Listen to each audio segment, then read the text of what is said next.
रियासत जम्मू कश्मीर में इलेक्शन हुए और हिंदुस्तान में नई तारीख लिखी गई। हजरत बाबा साहिब जी लाडवी के खानदान ने एक नई तारीख लिखी। हिंदुस्तान में सिर्फ नेहरू खानदान की चौथी पीढ़ी सियासत में है, जहां इंदिरा गांधी भी एक मर्तबा इलेक्शन हार चुकी थी, राहुल गांधी भी हारे हैं। लाडवी ही एक ऐसा खानदान है जो आज तक कोई इलेक्शन नहीं हारा।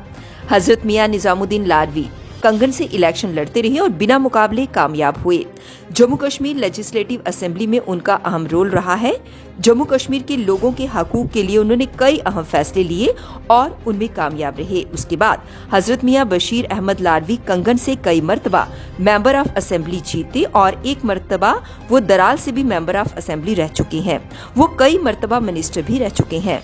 मियां बशीर अहमद लाडवी के वारिस सगीर में ही नहीं बल्कि दुनिया के कई मुल्कों में उनके चाहने वाले हैं। मियां बशीर अहमद लाडवी जहां एक बहुत बड़े सियासतदान थे, वहीं वो एक बहुत बड़े रूहानी शख्सियत भी थे। उन्होंने रियासत जम्मू कश्मीर के लोगों के लिए जी तोड़ मेहनत की और लोगों के दिलों पर राज किया। इस खानदान की सबसे बड़ी बात ये है कि मुस्लिम, हिंदू, सिख, ईसाई ये किसी भी जात बिरादरी से ताल्लुक रखने वाले हों, इनके लिए सब बराबर हैं। ये सबको साथ लेकर चलते थे। हजरत मियां अल्ताफ अहमद लाडवी कंगन से 5 मर्तबा मेंबर ऑफ असेंबली और मिनिस्टर रह चुके। वे निहायत ही शरीफ, ईमानदार शख्सियत हैं, जिनके चेहरे पर हमेशा मुस्कुराहट और दिल में लोगों के लिए हमदर्दी और खिदमत का जज्बा रहता है। शायद ही हिंदुस्तान में कोई और ऐसा खानदान होगा जिनके घर रोजाना हजारों लोग आते हैं उनसे मिलने के लिए। लोगों के खाने पीने के लिए लंगर का पूरा इंतजाम है। ये बात मियां अल्ताफ अहमद लाडवी को सबसे अलग बनाती है। इसी वजह से वो लोगों के दिलों पर राज करते हैं। वो जहाँ भी जाते हैं, लोग उनकी झलक पाने के लिए लाखों की तादाद में जमा हो जाते हैं। 2024 की पार्लियामेंट्री इलेक्शन में भाग लिया और शानदार जीत के साथ मेंबर ऑफ पार्लियामेंट बन गए। अब उनके फर्जंद हजरत मेहर अली साहब कंगन से असेंबली इलेक्शन उन्होंने लड़ा और जीत दर्ज की। वो भी ईमानदार शख्सियत के मालिक हैं, दिल में लोगों की खिदमत का जज्बा रखते हैं।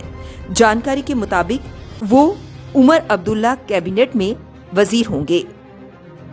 की असेंबली में भी मेंबर थे। जी जी। फिर वो 51 के बाद कॉन्स्टिट्यूंट असेंबली के मेंबर बने। फिर वो 67 तक कंगन से 3 बार बिला मुकाबला एमएलए बने। जी, मेरे दादा।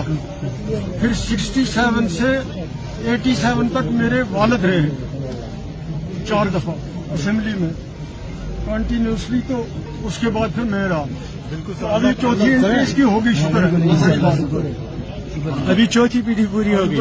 चौथी में ये आ गया। अब नेहरू की भी चौथी पीढ़ी है ना। अच्छा। नेहरू के बाद इंदिरा गांधी के बाद राजीव के बाद राहुल। लेकिन इंदिरा गांधी एक बार हारी थी। अच्छा। तो वो रिकॉर्ड आपने तोड़ा। शायद हिंदुस्तान में और भी कोई होगा, मैं ये नहीं कहता। मतलब मगर मैं अल्लाह का शुक्र अदा करता हूँ।